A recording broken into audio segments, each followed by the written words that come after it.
Welcome to the Traidar, a Traitors podcast. My name is Matthew, and I'm a writer, reality competition TV fanatic, and a 100% faithful. Promise.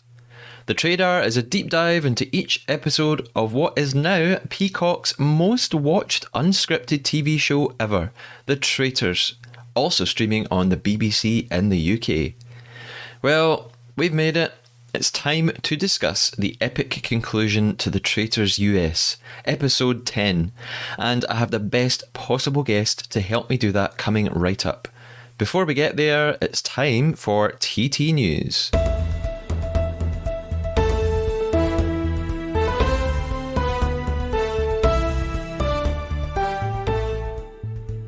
I recently mentioned The Traitors España had been commissioned and filmed for HBO Max and is now streaming in certain territories. In addition, all three media have announced that their Berlin-based production company Tower Productions will create Die Verräter, a new German version of The Traitors. This will make the 8th country to produce a version of the show, after the UK, US, France, Australia, the Netherlands, Belgium and Spain. It's early in the process, so no news yet on air dates, but I'll keep you posted. Some UK Traitors news. Members of the cast have been spending lots more time together at various events, including the new cast premiere of Spooky Play 222 A Ghost Story in London, at the BBC filming for huge charity Children in Need, and at the Gaydio Pride Awards where Theo, Amanda and Faye presented an award on stage. All this gathering makes me wonder if there just might be a UK Traitors reunion episode following in the footsteps of the US version coming our way in the next few weeks. Additionally, UK Traitor Amanda Lovett is going on her own National Traitor UK tour. She'll be answering audience questions, dishing behind the scenes chat, playing games and taking part in meet and greets. She'll be appearing in Cardiff, Eyemouth, Aberdeen, Glasgow, Edinburgh, Stoke, Felixstowe, Lincoln and Newcastle, with more dates to be announced. Tickets are on sale via mamadragon.co.uk now. This episode is going to be a biggie, so let's get right down to our deep dive of the final episode of The Traitors US Season 1. Well, apart from the forthcoming reunion episode. To help me do it justice, I have a fantastic guest who couldn't be more knowledgeable about reality TV. It's time to meet him.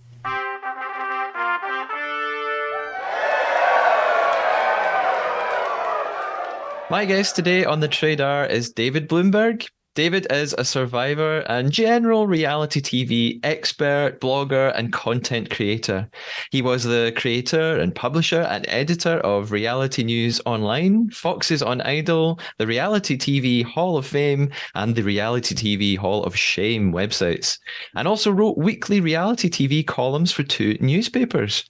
Additionally, David is an engineer, poker player, Cubs fan and occasional juggler. David, how are you doing? Good. You got almost the whole bio there, you know. Got it all. Now, normally, David, I would ask you things like, how did you come across the Traitors?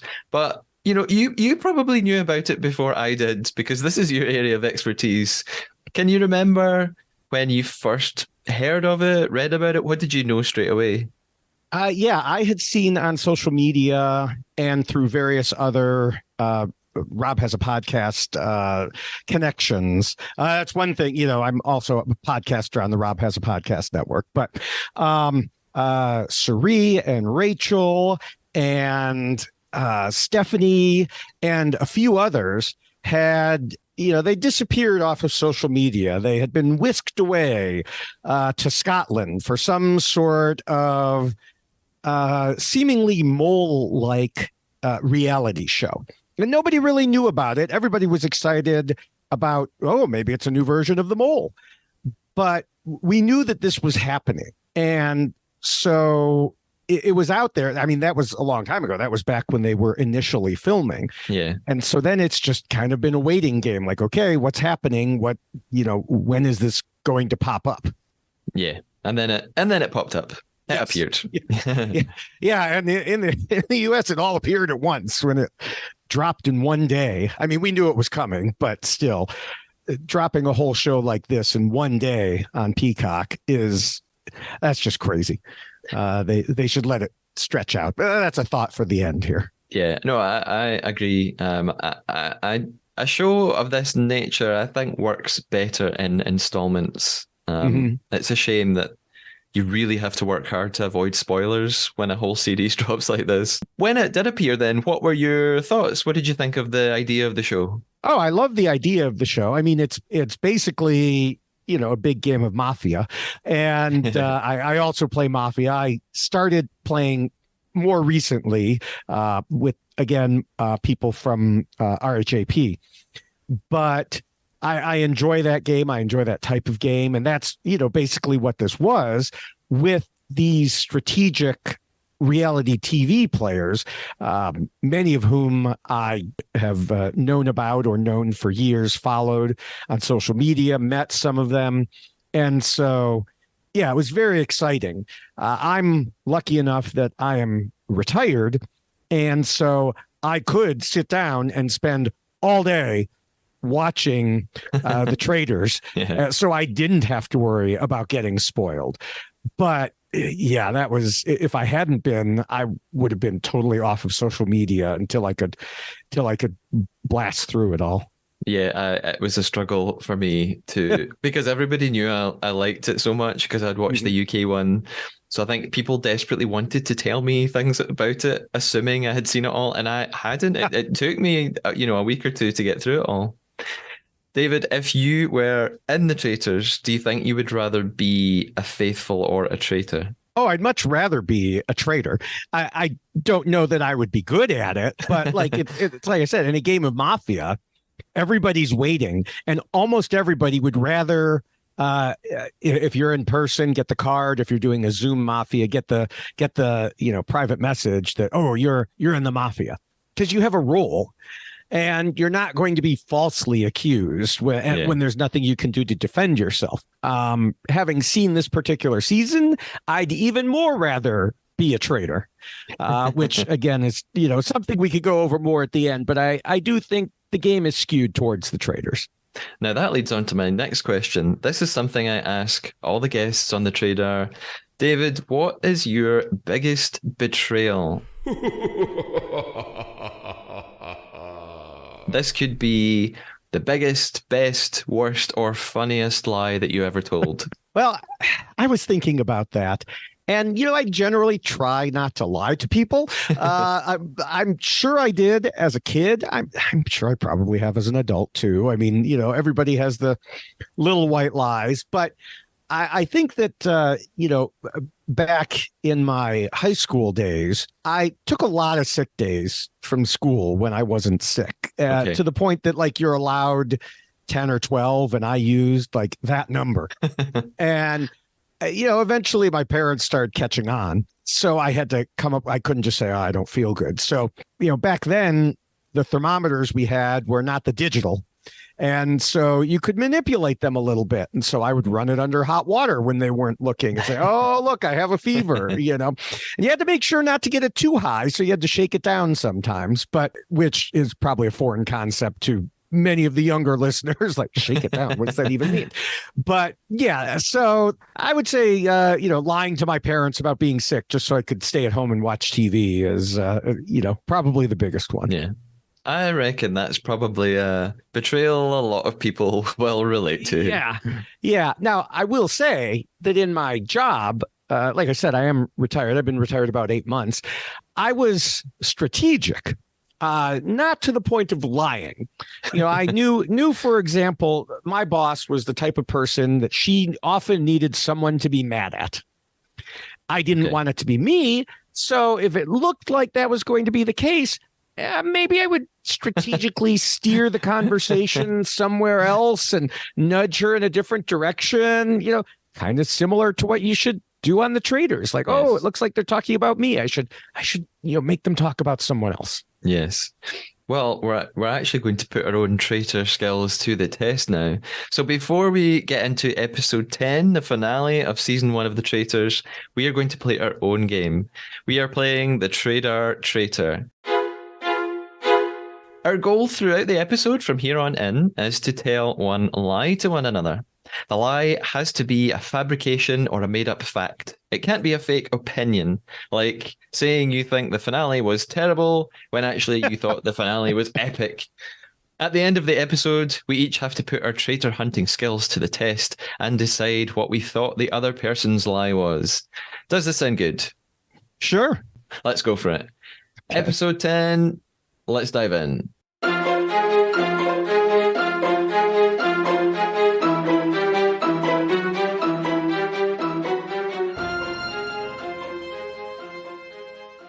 So we ended episode 9 on this incredible cliffhanger at the round table. We're essentially waiting to find out who Andy is going to vote for. If it's Christian, we can be pretty sure he's going. If Sari also goes ahead with that and votes for him, which she's quite likely to do.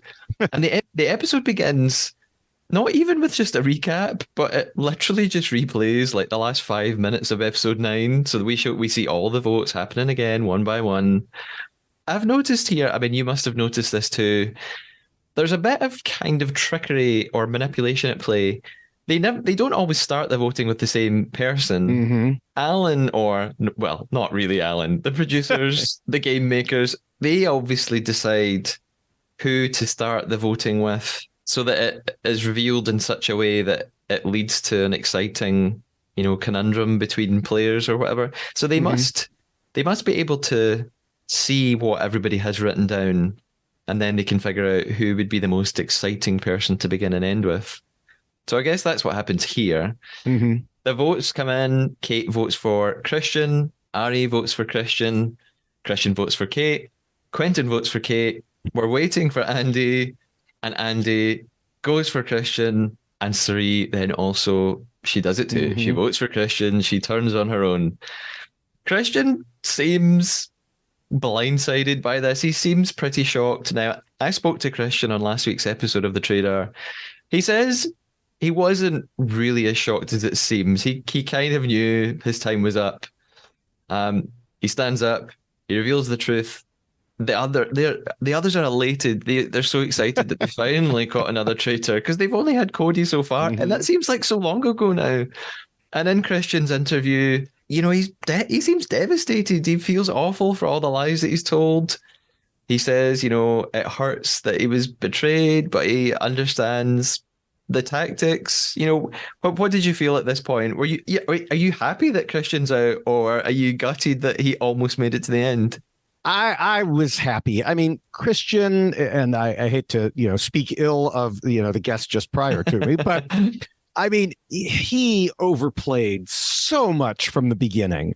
And in watching it, I thought they were going to nail him in the first couple episodes, but somehow things got shifted and he just got forgotten about for a while, until he reminded them by, coming up with that terrible thing about the recruiting. Why even bring that up? I'm sure he probably talked about it, but whatever the reason was, it was a bad one, so it just drew the attention to him in a way that you shouldn't do. And so, yeah, it was time for him to go. I thought it was funny that Quentin continued his trend of voting the wrong way as often as humanly possible. Yeah, he has a bad habit of that. Yeah. But yeah, it was definitely time for Christian to leave. Yeah. Christian said in our interview that he actually said even more than was shown on the episode. It wasn't just that he revealed or he pretended that he'd been recruited. He actually then said something else that was really foolish. He said he revealed something that only a traitor would know. He talked about a rule that traitors have to abide by. And as soon as he said it, he realized that was it over. And he tried to backtrack. So they actually cut more of it out of what we saw in the show. But he told me that he said even more. It was even worse. And he knew that his number was up. After the roundtable, then we start to see some discussions amongst our finalists. Kate points out how intelligent, how charismatic Quentin is. And she even calls him the president of the traitors. She has these like really firm suspicions about. I mean, they all do. Yeah. But she has these very firm suspicions about people. Usually, she's completely wrong. I don't know if Quentin does himself any favors because he goes out of his way. They're all sitting outside. They're having a drink. He goes out of his way to repeat that he is not a traitor. And I kind of think just don't speak at this point. Just don't say anything that's going to make yourself look suspicious. Alan comes to greet them outside. He tells them there's no murder tonight. And he tells them that tomorrow you will have the mission to end all missions. At which point Kate just says, murder me. Because, we know she's not really a fan of these missions. Yeah, and I have to tell you, I was not a fan of Kate for most of the show. I mean, for so much of it, she was just being nasty for no reason. And then, during that time frame of several episodes where she wanted to get voted out and she was just throwing away money. And I saw it as like ruining things for the others. Now, in this stage of the game, I was more okay with her. She kind of got past that little tantrum. But honestly, I'd be just fine never seeing her again. Now I don't watch Below Deck, but I have two daughters and they both watch Below Deck. Okay. And one of them hated her on Below Deck. The other loved her on Below Deck. And the one who loved her also watched The Traitors and loved her here too. Yeah. But what's funny is that same daughter also didn't like Rachel. So seeing Kate take on Rachel made it even better for her. But yeah, I didn't agree. I tend to favor Rachel, and I was not real thrilled with Kate. But like I said, by this point, she at least wasn't getting on my nerves all the time.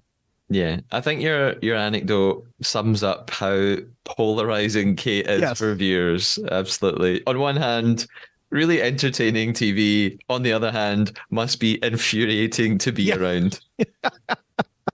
Alan explains to the finalists that there's going to be this fire of truth. At this point, it seems like a sort of quite vague explanation. He doesn't really give them all the details, or at least we don't hear all the details yet.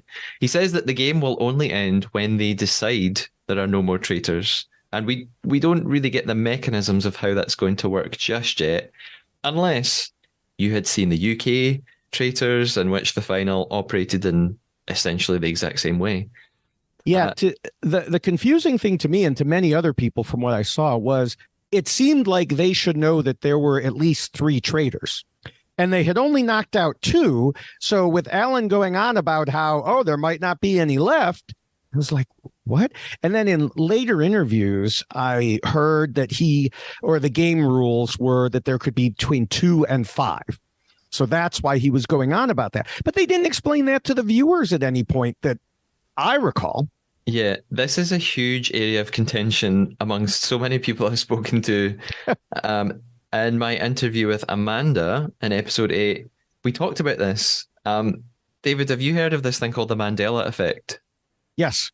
I spoke to Amanda about that. She says that she's in a group chat with all the non-reality veterans. And they've been talking about this. Some of them are sure that Alan told them there were between 3 and 5 traitors. Some of them think he never said any such thing. I don't remember that being shown on TV. No. And no one seems to, other guests I've had in the podcast are sure that they heard Alan say there were 4 traitors. Everyone seems to remember this completely differently. I actually have no answer to this. I don't know. Yeah. But certainly on the show, or what we see as a viewer, there's no time when Alan mentions a specific number. But it does seem odd that they've only found 2 traitors and that they would believe there only were 2 traitors. It seems like too few. I'm not sure. Yeah. Yeah, it seems that way to me too. Yeah. The traitors have their final meeting. So Sari and Ari get together. They tell one another they completely trust each other, no matter what they say in front of the others. They're going to play as a team until the end. And they decide that their aim is to banish Quentin at the final round table. I don't really understand this tactic. I still don't understand this tactic because if they vote him out, all he'll do is reveal that he's a faithful. But I don't know what the benefit of that is. That will just make the others surely think that there's still a traitor they haven't caught yet. I mean, what did you think? Why did you think they're going for Quentin? That's a good question. I'm not sure. And I think that Suri was straight up lying to Ari here. I mean, Okay. these are the types of conversations you have to have on Survivor all day, every day. Yes, I am 100% with you. If I say my word is good, it's good. And then I get rid of you. And so I don't think Suri had any intention of ever getting rid of Quentin. Why would you want to get rid of the game's most wrong man? Uh, you know, and so I don't know why she wouldn't just say, let's get rid of Kate, unless she knew that Ari was dead set on keeping Kate for some reason. Yeah. That's the only thing I can think of. And, I feel like there were many things that we didn't see there, some of which related to Suri and Quentin and Andy. I'll have some thoughts on later. But I suspect Ari just had a better relationship with Kate. Yeah. My only thought when I watched it for the first time, I wondered if maybe at the final banishment, when they voted someone out, that person wouldn't reveal their status. Maybe the final person they voted out would just walk out and leave and not tell them. That was the only scenario I could imagine where it made sense to get rid of Quentin. But otherwise, yeah, I'm still confused about this tactic. Yeah, yeah. The next day at breakfast, and we have the morning discussions. Of course, no one is murdered, but I still feel like there's a very uncomfortable atmosphere. It's their last day. We're building right up to the end. They know there is a banishment coming, and Ari and Suri, I suppose, still have to sustain the act. They have another day of lying ahead of them. Mm-hmm. Kate brings up Quentin. She notices that, or she thinks she notices that he didn't have a strong reaction when Christian was revealed as a traitor. So she thinks maybe that makes him look a bit suspicious. But this then just makes Andy think that the traitor is Kate because she's saying these things. It still seems to just be going round and round in circles. Andy tells Suri that she is the only person they have 100% faith in, which is so uncomfortable for us as viewers at these moments. Yeah, I mean, they've been saying that, both Andy and Quentin have been saying that for episodes now. I did a video on the two of them talking to each other about, well, the only one I'm sure about, is Suri, and I would be devastated if it's her, but it's not her. And it's just like, yeah, it is. It's so difficult to watch. It's difficult to see it as an outsider why they feel they can trust someone wholeheartedly when the whole point of the game is that there are people who are very good at lying, and someone has made it all the way to the end. I mean, obviously it's just testament to Suri. She obviously is a good actress. She is good at making people believe that she's on their side, and later on you're probably going to tell us a lot more about Suri from Survivor, which some viewers might not have a background of. So we move on to the mission for the final episode. Now, there's something quite funny in this mission as a British viewer. David, I'm going to ask you, how do you pronounce the word that is spelled Buoy? Buoy. Okay. As a British person, we don't pronounce it like this. It probably should be pronounced like that. We pronounce it boy, like as in the exact same as the word boy, like girl and boy. So every time, I don't know why, I don't know where this difference comes from, but every time one of the players says the word buoy, I was confused, thinking, what are they talking about? Oh, they're talking about a boy. Everyone in the UK must be thinking the same thing as me. Like, what is this word that they're saying? Well, I mean, in British English, you guys stick U's in all your words that are true. silent. So that this could just be another situation there. And I've seen the spelling of some of the cities in, in the UK. And if I hadn't heard them, I mean, I played games like British Rails, for many years, and we absolutely massacred the names of the various cities there until I heard them and went, "Wow, how do you get there?" But Yeah. so yeah, I guess buoy to boy is not that big a leap. Yeah, we do like silent news and silent entire groups of letters. That is true, yeah. At this point, Alan tells them that if they win today's mission, they'll win the entire $250,000. I find this quite annoying. Yes. Because I think what was the point of not what was the point in all the other missions? Because I guess if they fail this one, they'll still have money to fall back on. But it just annoyed me. Why have all those other missions where they're building up a prize fund just to get to the last one and have the chance to win it all anyway? Yeah, I mean, it makes the challenges even less important than they already were. I mean, there's already been a lot of discussion online about why are the challenges even there? It's not like the mole where, the traitors want money in the pot also. So they're not trying to stop the missions from working. So you can't tell anything from it.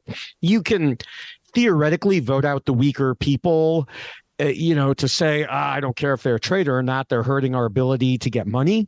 Yeah. Or you can, see if someone's being annoying. But other than that, the challenges. Yeah, I would say that's one part of the show, if they're going to tweak anything going forward, that they should tweak is do something about the challenges, because especially making it at the end, where Alan was like, oh, it's going to be very, very difficult. No, it really wasn't. Yeah, I totally agree with that. I've spoken about this on previous episodes. The only other benefit of the missions, I guess, is a sort of psychological benefit of making everyone come together and unite as a team, and it kind of builds friendships. And then that then makes the round table worse, because they then have to go from, competing as a team and working together and being really good friends to backstabbing one another. But I don't know if they need these like wild missions to achieve that. Yeah, and especially where they break them up into two teams, and it seems like someone's going to win, but they're not. They both win, or it doesn't matter. I mean, maybe that's one way to do it, is you put money into your pot. Like if you end up winning, then you get what's in your portion of the pot. That would, the math on that would be horrendous. So I'm sure they're never going to do that. I think a lot of it is reality TV production believes there has to be a certain amount of challenges to keep viewers' attention. Yeah. That's why in the US, Big Brother, there's a challenge almost every night of some sort. And for many years, they made up really dumb ideas for challenges just to have something there. But, that's not what the game is about. And that's not what this game is about either. Yeah, I agree with that. So Alan explains the mission. He explains that someone is going to have to volunteer for something. Kate and Ari volunteer. And then he explains that they're going to be jumping out of a helicopter rather pointlessly. Kate has another one of her great lines in her interview. She says, missions are getting up, going out and doing things. Not my vibe. Yeah. Kate, not my vibe either. At this point, I sort of thought, thank God Andy didn't volunteer, because Andy is quite emotional when it comes to tasks. So that there would have been a lot of tears if that had been the case. I'm quite impressed with Kate, though. At least she goes for it. After she doesn't back out and say, no, I'm not doing this. So, not too bad.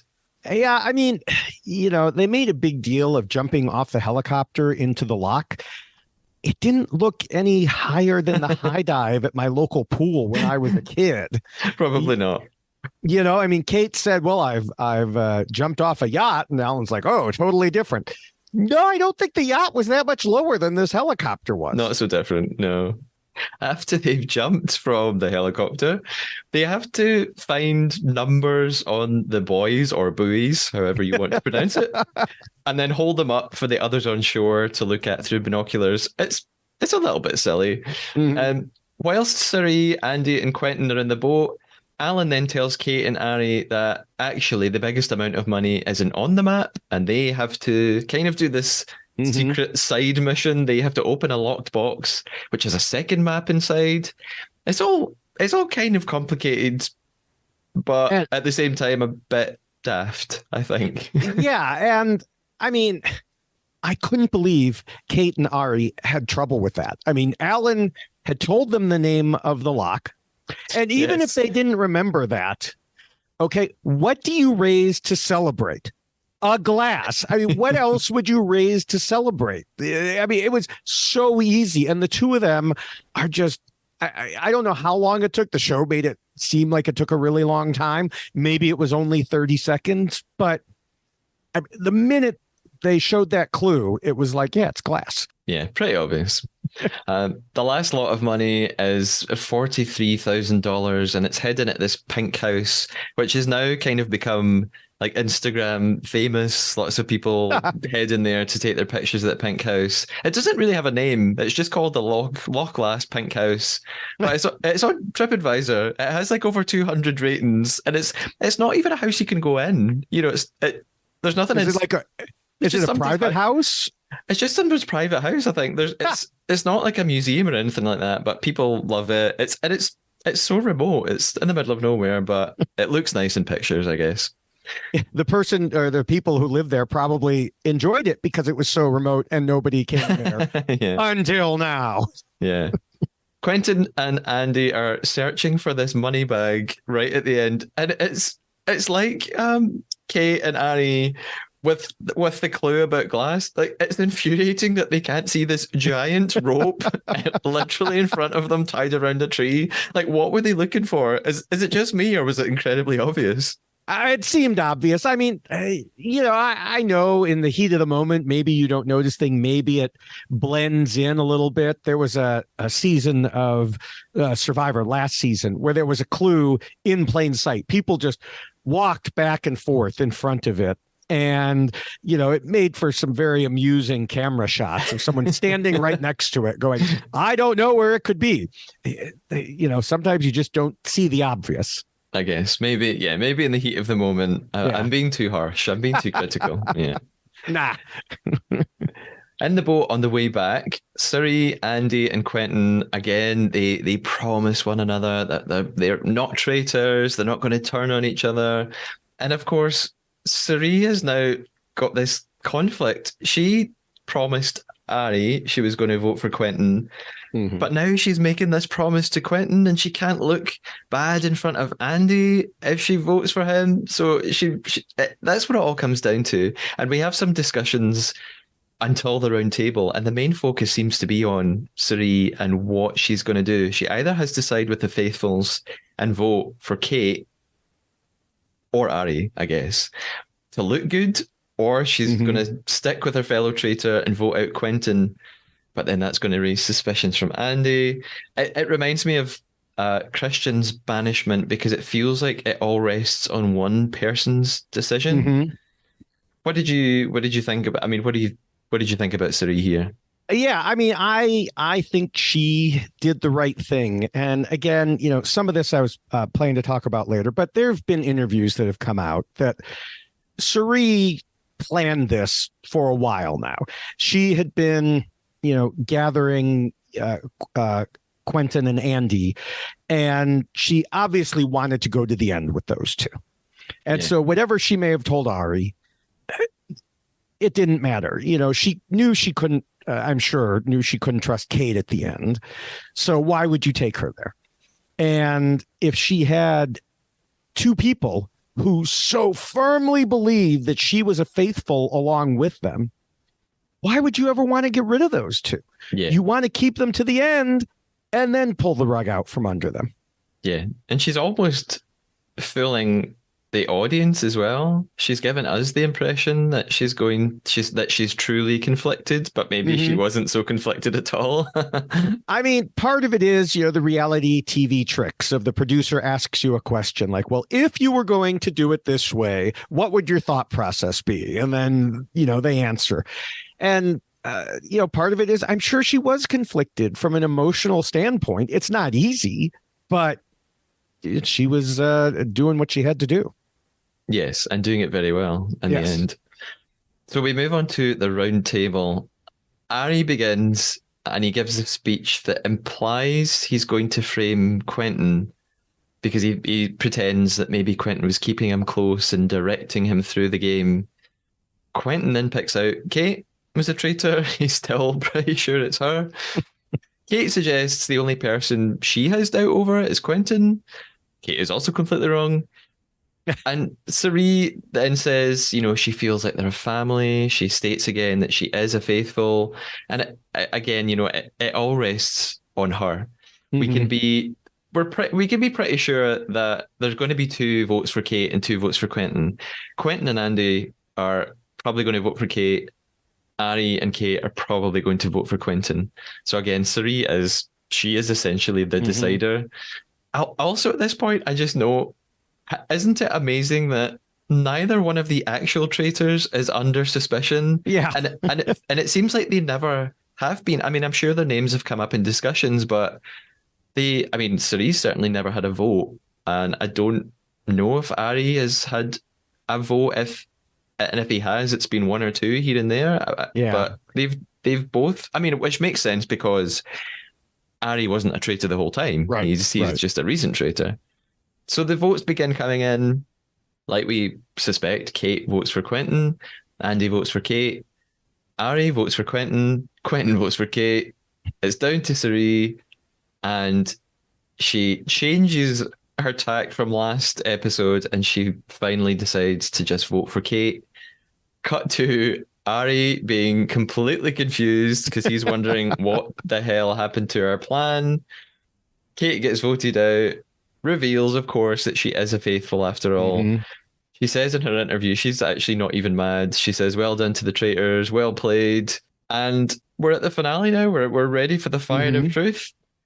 Alan, at this point, explains it a little bit more. He explains that the players will decide whether or not to vote again.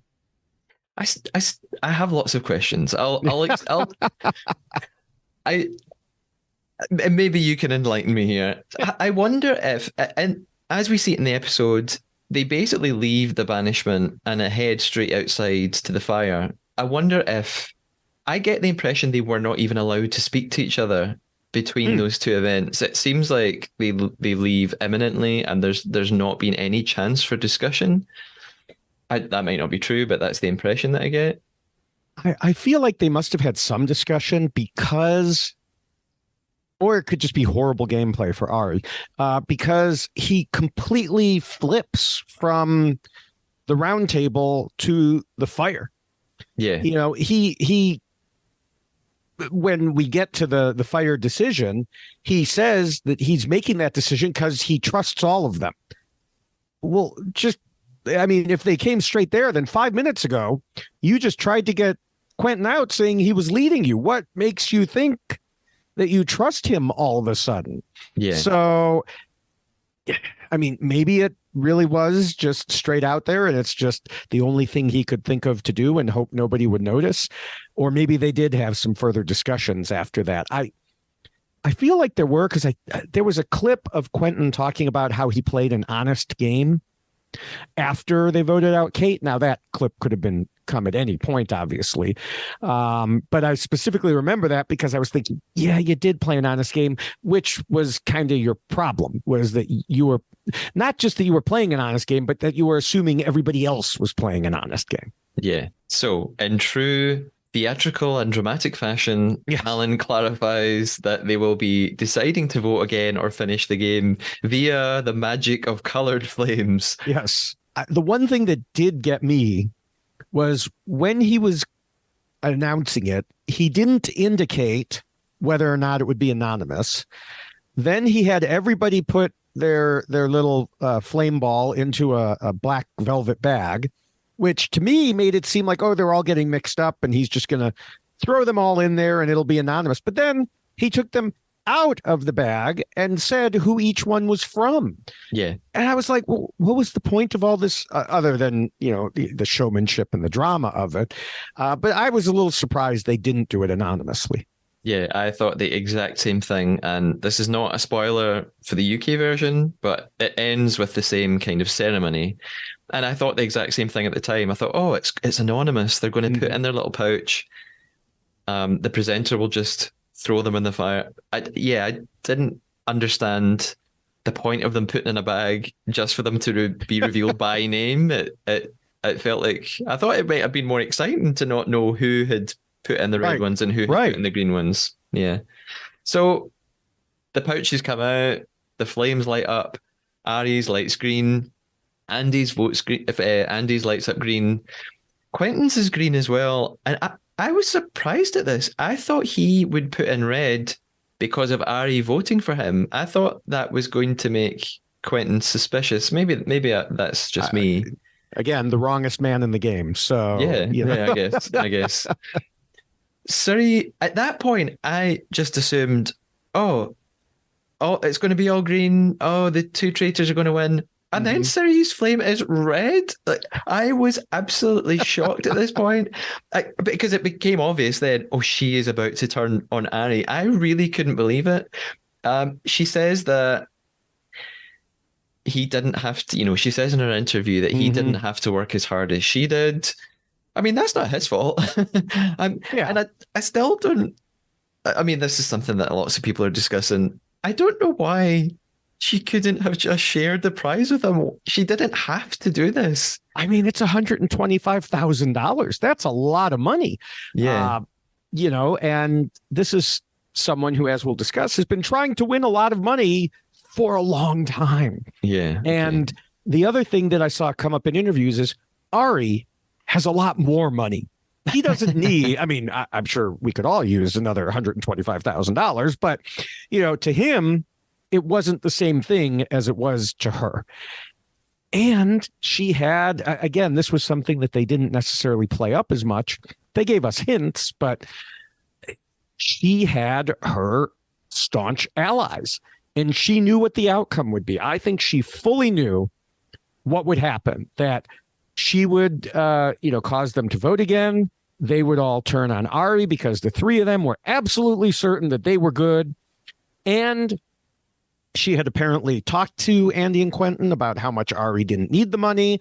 So they were, I think, all together. I don't think that Andy and Quentin would themselves have forced the vote, but once the vote was forced upon them, they would side with Ciri and get rid of Ari. And I think that's why Ari just said, all right, I'm out. I'm a traitor. I'm out. You guys have fun, because he knew he was going to lose. Yeah. Yeah.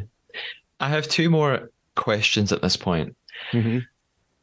Firstly, why don't Andy and Quentin think, well, I guess we talked about this. Why don't they think there's another traitor at this point? Because, they just had a round table where they were forced to put a vote in. They vote for someone who's not a traitor. Kate leaves. She's a faithful. Why doesn't it occur to Andy and Quentin that there probably still is another traitor if the producers made them do a round table? Like, surely if they were all five of them were faithfuls, they wouldn't have had a round table. Well, I mean, I think that they probably figured they were following, whatever the script was. The fact that there wasn't a murder could have been something that they were like, oh, there wasn't a murder last night. Maybe that's because there's none of the traitors left. So like, when you get to this stage in a game of Mafia, if you're playing a game of Mafia and there are only two teams, the Mafia and the civilians, then the game's over. But sometimes there are multiple teams, and some of those teams don't have a kill each night. So you can go a night and there's no kill. And you're like, okay, does that mean that there's no Mafia left? Does it mean that the special character known as the Doctor did their job and saved someone? Does it mean, so there are all these different options. With the traitors, they could have made the conclusion that, oh, the reason that they're telling us there's no kill tonight is because there's no traitors left. I think that's naive on their part. And I think that they were just so taken in by Ciri. Yeah. My second big question, and you probably will have no answer for this, but you might have some good suggestions that I can't think of. If they had voted again, if Ari hadn't removed himself from the game and they had gone to another vote, What would happen if it was a 50-50 vote? Would they get rid of them both? What if it was two for Quentin, two for Ari? I mean, I've been wondering that all season because there were a number of different times where it was like it hit. I mean, even the vote we were talking about, to start off the podcast, the Christian vote. Yeah. They showed Andy's vote, and if Cirie had not voted Christian, it would have been a tie. So it was like, well, what do you do? They never explain it. And I think they never explained it because it didn't happen. Now, maybe they explained it to the players, and the players knew, well, if there's a tie, you're just going to have to revote until there isn't a tie. But like on Survivor, they never explained what would happen if there was a tie in the final jury vote until it actually happened. Yeah. They had a plan for it, but they didn't tell the viewers what it was. And so it's possible that, they did the same thing here, that they're like, no, we're just not going to tell viewers what it is because it's not, if it doesn't happen, it doesn't matter. Why confuse the issue? Yeah. Something like this kind of happens in the Australian Traitors. Again, no spoilers. I won't mention names. Mm-hmm. It's not exactly the same thing, but at one of the round tables, there is a tie between two players, but it's not because everybody voted for one of those two. There were a whole bunch of different names that came up, but two of the names had the same amount of votes each. And at that point, they made everybody vote again, but now everybody had to only vote for one of those two people. So that's how that worked. But yeah, I still don't know, what if everybody in the group votes for only one of two people? Maybe at a banishment, they would just get rid of both of them. But at the final, at the Fire of Truth, I don't know if they would do that or how that would work. I'm not sure. Yeah, in Survivor, it's similar. If multiple people really, any time that two people are tied for first, they make them revote. You can only choose those two people. But the backup is, if you don't, then you'll be given one opportunity to collectively discuss it as a group and come to a unanimous decision. If you don't, we will draw rocks. Okay. And my main podcast partner, is a Survivor contestant, Jessica Lewis, who got knocked out by drawing the wrong rock. Okay. So it does happen. Okay. Maybe then they would have tried some, luck of the draw type thing here. I'm not sure. Ari at this point kind of realizes the game's up and he just removes himself from it. He tells the others he's a traitor. They're all really emotional at this point because they think they've won, but the audience know there is worse to come. Alan tells them it's time to vote again. Andy votes green. Quentin votes green. Cirie votes green. It's for me, it was just excruciating at this point. Yeah. I just thought, this is awful. Andy and Quentin are they're buzzing. They think they've won. They each have to reveal their status, which they think at this point is just a bit of fun at the end to say that they're faithful. And it comes to Cirie, and she says, I am a faithful at heart, but I am a traitor in this game. Andy is just devastated. It's hard to watch. I watched it again today, and Andy just looks absolutely, so upset about it. It's really tough. I mean, how did you feel watching it? I mean, devastated is the word I have in my notes too. I mean, Quentin did his usual jaw dropped open, because he was stunned. But Andy was, Andy's life at that point, you could tell Andy was already thinking, I'm going to get 1/3 of $250,000. And this is going to be so helpful to me and my family. And then, like I said earlier, the rug was just pulled out from under them. The thing that this must have been another heat of the moment thing again, because after Ari left and the three of them were kind of hugging each other and getting ready for the next round of the fire, Cirie said, I love you, Andy. Just know that. Okay. And when I saw that, I was like, Cirie, what are you doing? That's a tip off. And other people, contacted me on Twitter and were like, how did Andy not notice that? But I just feel like Andy was so focused on the three of them splitting the money that they didn't really hear what Cirie said or what it implied. They weren't thinking about that. Like, why would you ever say to someone, just know that I love you, unless you're about to do something to them? Yeah. I'm in a couple of Facebook traitor groups, and there's been a lot of discussion about this as well. A lot of people don't understand why Andy and Quentin didn't figure out that Sri was up to something, not necessarily because of that comment, but just because she threw the red flame in the fire. A lot of people think that was, no pun intended, a red flag, and that should have suggested that there was something really odd about Sri doing that. Like, why did she suddenly doubt Ari when no one else did?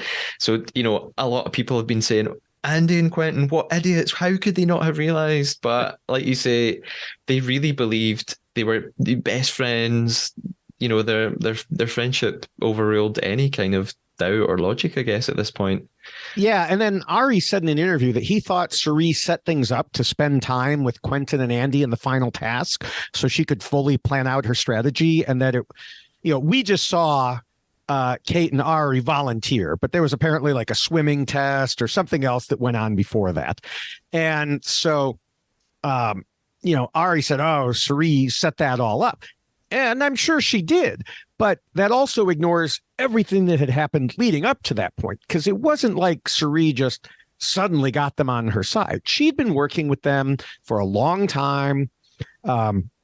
As I discussed earlier, in another interview with her that I saw, and it was made pretty clear during the episode that they had talked about trusting each other completely. That we already talked about how they said there's no way Sri is a traitor. Sri said at one point, I got Quentin and Andy in my pocket. Quentin, we already knew, didn't trust Ari. And again, that whole money aspect where Sri had planted that idea with them about him not needing the money. So why not force another vote? He doesn't, at that point, it's, a quarter of 250,000. He doesn't need that. That's peanuts to him. So why not get him out? I just don't think they saw any of these things as traitorous moves, but rather as her looking out for them. Yeah. When in fact she was looking out for herself. Yeah.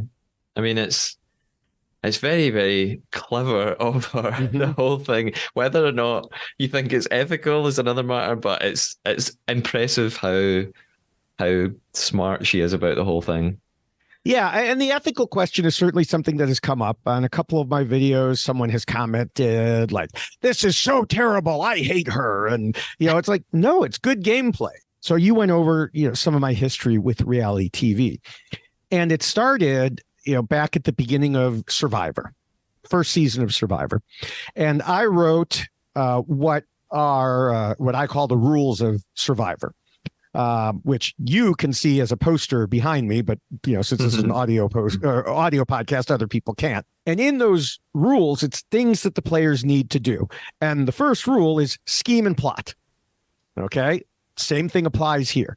The next one is don't scheme and plot too much. As Cody and Christian found out, same thing applies here. And then it goes on from there. And so, even though those are meant for Survivor and there's a very similar version for Big Brother, over the years, I have applied it to many other shows. And I think a lot of it applies here as well. And Sri played 4 times on Survivor. Now, I know you had told me you haven't seen Survivor, and you said that on an earlier podcast too, but I've seen her play all those times, starting, as she said, in 2005. I've interviewed her back when I was running the websites. I did interviews. I've interviewed her after those seasons a number of times. I've met her in person once. We've talked about Survivor. She is widely thought of as one of the top couple of players one of the best to never win. And often she didn't win because of situations that were outside of her control. So, for example, one season was supposed to end with a final 3, and she was going to the end with 2 people who most thought she could beat. There's some debate, but most thought she could beat them both. Well, due to circumstances beyond their control, it ended up being a final 2, and the other 2 knocked her out. So if it had been a final 3, maybe she would have won. In another season, she got to a point where there were so many what are called immunity idols, advantages that protected people, kind of like shields, that protected people. She was the only one that didn't have protection. There was no one else who could be voted for. And so she got knocked out that way. And so these were, some of the ways that some of the things that happened to her to prevent her from winning. And she has an amazing strategic mind. She has a truly great social game, as we saw here. I think all of that made her more focused on getting it this time. And we heard her discuss several times. She wanted to provide for her family. And so, yeah, for many people, screwing over Andy and Quentin at the end, from the outside, it seemed horrible. It just seemed horrible. And for other people, they wouldn't have been able to do it. They would, it's very difficult. I think that's why Cody was having difficulties, even though he's played Big Brother a couple of times. But she has learned you have to put your feelings aside, which is another one of my rules for playing. Mm-hmm. And she had to do it for herself and her family. You're out there to play a game. If we were playing a game of Mafia, you wouldn't think twice about doing it. If you're playing a game of Monopoly, you wouldn't think twice about doing it. Yeah, there's a much bigger prize here, but she was there to win the prize for herself. And the fact that she made friends with other people doesn't change what her end goal was. And in the end, it's a game. Yeah. If this was fiction, it would be such a brilliant character arc. Like her backstory would be, it's like the Hunger Games or something. So Cirie, at the end, she's talking to Andy and Quentin, and she tells them she was chosen as a traitor. She had no choice but to be the best traitor she could be. And that is, we can forget that she was chosen to be. She didn't volunteer to be a traitor. Yeah, she did volunteer to be a traitor. Actually, she wanted to be a traitor. She requested to be a traitor. Now, I'm sure several of them did, but that was one reason earlier that Stephanie trusted her so much, was that Stephanie knew that Cirie wanted to be a traitor, and Cirie played it up to Stephanie like, "Oh, I can't believe they didn't choose me." Yeah. But yeah, she did volunteer. So. Okay. But yeah, she was still chosen. So that part's true. I was fooled again by Cirie then. She tricked me. It's an emotional ending. Andy tells Cirie, I don't hate you. Quentin says that Cirie should get an Oscar for her performance. I agree. Even Alan talks to her at the end. He says that she has the best poker face he's ever seen. And we finish with Cirie being, really proud. She talks about her family. That's the reason that she did it. And season 1 of the Traitors US finishes with fireworks over the castle.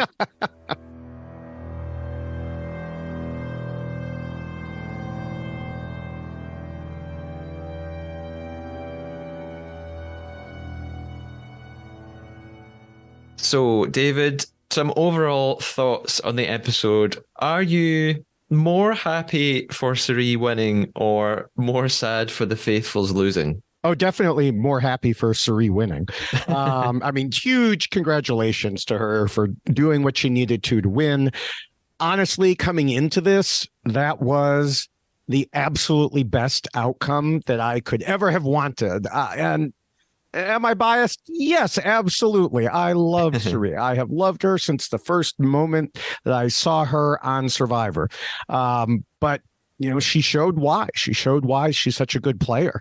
And so, yeah, I was very happy for the outcome. Now, do I feel bad for Andy and Quentin? Yeah. Andy was, a decent player. Quentin, I've already dubbed him, or others have probably dubbed him the wrongest man on the show. The real question, I think, is it fair to have a show like this where you have half the cast being past reality TV celebrities and half first timers? Because I do think it set up a situation that was very favorable for the previous players. Yeah. They've been through it before. Some of them have been through it multiple times. Some of them have been through it in very strategic situations like these. Some of them knew each other, which could also help. I mean, one reason that Rachel and Stephanie didn't go after Suri and Believers, they had just been on a TV show together, very recently before this was filmed. That's also how they knew that Stephanie was a terrible liar, because she had done such a poor job of it in that TV show. And so those sorts of things helped. And Suri, like I said, used that to her advantage. But there's also the problem, if you call it a problem. In this case, it wasn't. If you're favoring Suri, it wasn't a problem. But from game design standpoint, the newbies were more likely to trust someone they'd seen on TV before. Now, I don't know for sure if Andy or Quentin knew Suri, if they were Survivor fans or whatever, but there are certainly new players who would be drawn to those people and see them as leaders. We see this in every season of every show that has returning players. There's a season of Australian Survivors going on right now that has a mix of returning players and new players. And it's the same or similar sort of thing. The returning players tend to be the leaders, and the new players tend to look to them. And that's not usually good for the new players. So I mean, that's my thought on it being a mix. I don't know if you have thoughts on that aspect. Yeah, it is a big question that I've talked to other guests about, and I see a lot of discussion online. My thought is also don't understand. I understand why they would want celebrity players just from a business point of view. They want viewing numbers. They need recognizable people that will draw in viewers. I don't understand why not just have 100% celebrity cast. I don't understand the half and half. And I spoke to Amanda about this a couple of episodes ago. We talked about the casting process. Christian actually told me in the last episode, some people have got in trouble for talking about casting too much. So I didn't ask him much about that. But Amanda said she didn't even... And this was not her lie as part of her game. This was the truth as far as I know. She said they didn't know there were going to be reality, veterans. They didn't know there were going to be celebrities until they arrived in Scotland and were on the train. And these people started walking towards them. And she said Michael was freaking out because he recognized Suri and Rachel. So he knew who they were. And right, but they didn't know that this was going to be the setup of the show. So it does, it feels there's an unfair advantage for certain people, and it does feel like a bit unfair. We talked about Ari maybe not needing the money, so that's a whole other element, I guess, of some of these people probably being quite well off and not necessarily needing it as much as others. Yeah. But, I don't know who else in that cast. I mean, I haven't really, dived into it. I don't know who else on that cast didn't need the money like Ari. I didn't even know Ari didn't need the money until I'm not a viewer of The Bachelor normally. Yeah. So, but I mean, from a half and half perspective, if we're looking at the way reality TV is made, like you said, for promotional purposes, the fact that it was known that Suri and Rachel and Stephanie and those folks were on this show, it definitely made people like me want to watch it more. Would I have watched it anyway? Yeah, once I knew what what it was about. But it built it up. But this way, the producers got to pay appearance fees, because I'm sure that all of the returning, the previous players, I'm sure they got some sort of appearance fee. Yeah. I don't know this for a fact. I'm just educated guess. But they only had to pay appearance fees for half the people. Yeah, that makes sense. So, that it gets them the media hit of having the returning players, but not having to pay everybody. But then, of course, they go and blow it by dropping everything, in one day, which I really think it would have been better as a build, even as a Netflix type build, 442. Yeah. Or something like that. It would have been better. Get people talking, get more people on board. Now, here we are. I don't even know how long ago did the show come out. It's been over a month. Well, in the UK, less than a month. Oh, okay. Here, I would have to look it up. I feel like it's been over a month, and now they're talking about doing a um, a reunion Yeah, because they yeah, saw it was popular enough to do a reunion. Well, you could have seen that leading up to it. If I just think it was a mistake on Peacock's part, or NBC, the owner of Peacock. But maybe they'll learn. Maybe they'll do it a little bit differently next time. And maybe that's just my view as a podcaster and frequent discusser of these things, whereas maybe they figure the general audience will just watch it when they watch it and they're not as worried about encountering spoilers and the like. yeah. We talked a little bit about this before recording, but actually there are a couple of interesting points of comparison there with the UK version. First of all, for the UK season of the Traitors, it's shown on the BBC, but it did only drop 3 episodes at a time. They did a sort of three or 3-3-2 or whatever it was. So I really liked that. They all came out on certain days and appeared on BBC iPlayer. So that I loved that, and it did create for me more of a sense of anticipation and excitement, and it gave chance to people to catch up and then all be on the same page. When it was announced that the BBC were going to show the US version and just release it all at once, yeah, I was annoyed and disappointed. I thought, no, do it the way you did the UK one.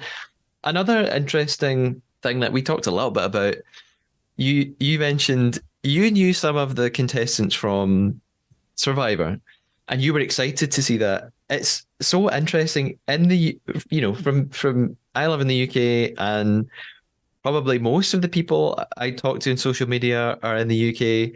When it was announced that the US version would have half a cast of celebrities, people here were so annoyed by that. People here were like, why do they have to have celebrities? This is why are they doing that?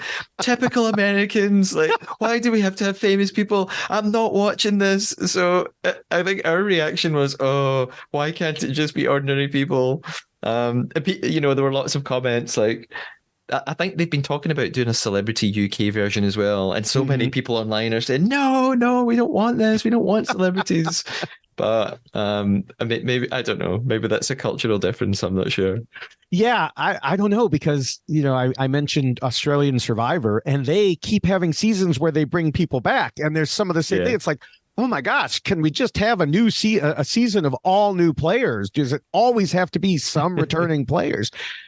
I mean, clearly they do, whatever market research they do.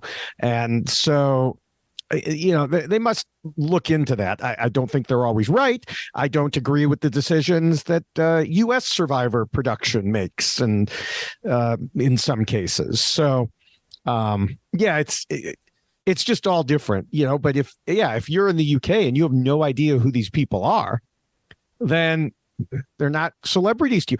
I didn't know Kyle was one of the returning celebrities until, and I don't even remember what show he was on, something House, or I don't even remember. But I think Kyle's been on various dating shows, okay. Like not The Bachelor, but that kind of thing. Right. And there were a couple people I forgot were even on the show, and even the celebrities. Oh gosh, I'm blanking on his name. The swimmer. Ryan Lochte. Ryan, yeah. I mean, I knew him obviously from the Olympics and also from Celebrity Big Brother. But then once he got out of the Traitors, he was like such a nothing. I mean, he was just one of the guys there, and I kind of forgot about him. Yeah. To the point that when Cirie was getting mad at Cody and being like, "You're friends with Ryan from outside," I'm like, how would he know Ryan? Ryan's just some guy. Oh wait, no, now I remember. Yeah. A final sort of broad question to finish, I guess. What are your overall thoughts on the Traitors as a show? Is it a new favorite? Will you be watching season 2? Now that you've seen it all, what did you think? Oh, yeah, I really enjoyed it. Not just because Cirie won, although that certainly helped. I will definitely be, watching for season 2, hoping that in the US they drop it a little more slowly, that they see that there's this interest and they want to build it. I do think it could be improved. we talked earlier about how in the challenges, there's no reason for anyone to do poorly in them. Yeah. And then, if you've seen the first season, now you might be thinking, well, who cares how we do on it? We're just going to get it all at the end. So they need to fix that. And they also need to work in some way, I think, for the faithful to kind of balance the game, because all you have is the faithful looking at everyone else and trying to figure out, okay, who's a traitor?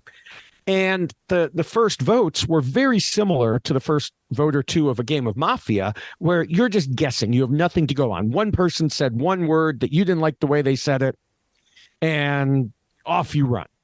And so, like, even when they could have reacted to Christian overplaying, they didn't. And I don't know why. I don't understand why. He must have just been a nice enough guy that they went in a different direction. But I feel like they need something similar to what they have in most games of Mafia, which is like a detective type of role who can sniff out the traitors. And that would add complication to the TV, explanations. I fully understand that. But it could lead to other situations like, okay, I'm a faithful, I'm the detective. I sniff out that you're a traitor, but who do I tell? Who do I feel comfortable enough to tell that you're a traitor, knowing that the traitors can execute someone each night? Like, I can't tell too many people, but I still have to guide them towards getting rid of you because I know you're a traitor. Now, if I've guessed previously and I know that someone for sure is faithful, well, then I can talk to them. Unless, of course, they get recruited and then, everything goes haywire. Or it's even funnier if you recruit the detective.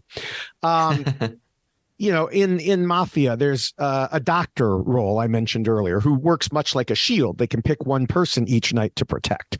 And so it could be that the traitors go up. They say, we're going to get rid of this person. And then next night, nobody's dead. And you're like, oh, my gosh, what happened? Well, the doctor must have guessed right. So you have these complicating factors that can be brought in, help the faithful a little, because I really do think it is unbalanced towards the traitors. They have all of the information and the faithful have none. And it's even more than in a game of Mafia. In a game of Mafia, the people in the Mafia know who each other are and they pick the person that they want to kill overnight, but they don't, or they're not supposed to then plan, and this is how we're going to stage the vote, and this is what we're going to... The traitors could do all that. They could plan out everything.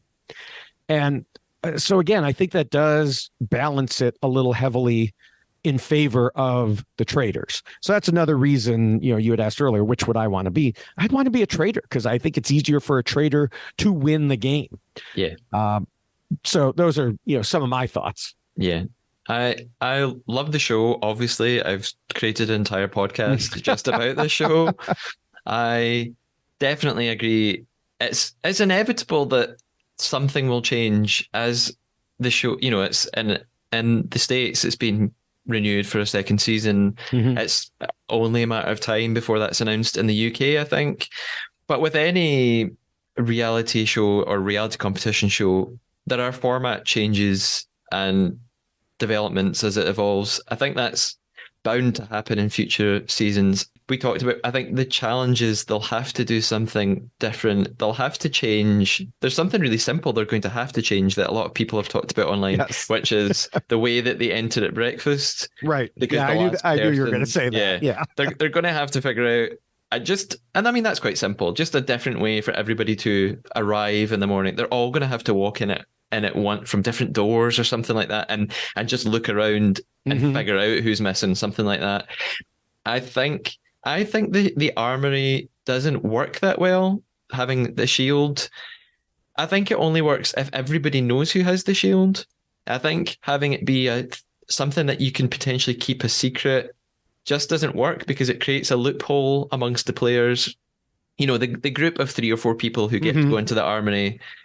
They do this in the US season, and they did it in the UK one as well. The players themselves figure out it's actually just pretty smart to not tell anybody which one of them got the shield.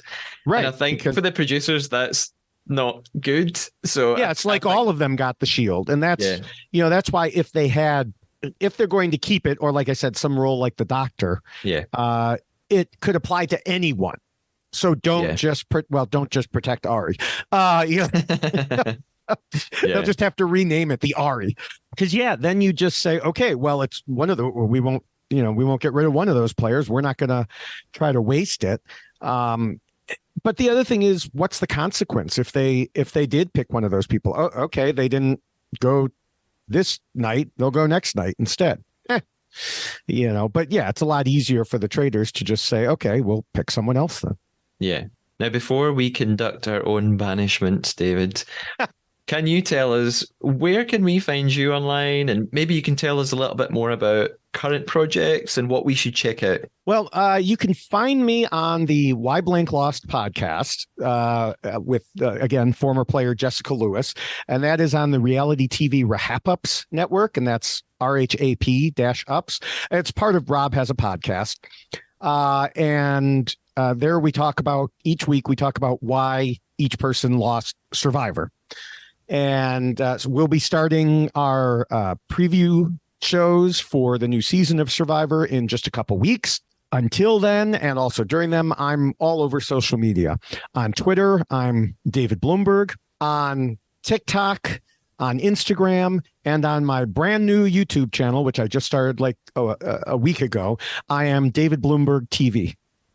And so I post videos from a whole bunch of different things. Like I said, for the shows I'm not podcasting about, I'll do a mini Why Blank Lost for Australian Survivor. I'm doing that. So it's like a minute and a half long.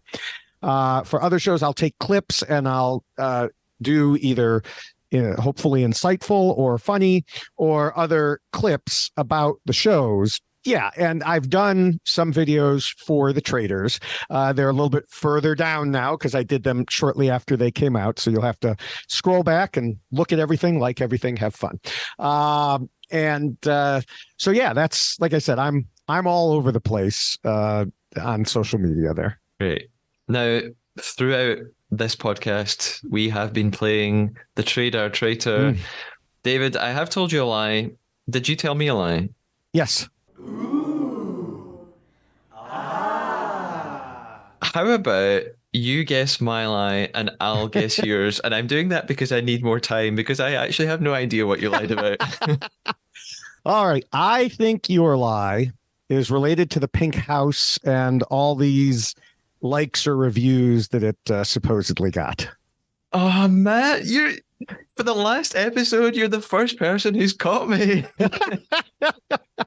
You're absolutely right. Yeah. I mean, it was half true. It has become kind of Instagram famous, but I made up that it has like 200 reviews on TripAdvisor. It actually has 3 reviews on TripAdvisor, which I was quite surprised at. So, yeah, what gave it away?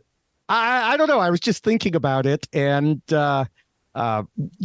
thinking, what did he say? What did he say? What is it? What lies has he done through the season? And just, it just seemed like that many reviews that quickly was a lot. I picked a bad lie to make. I went too big.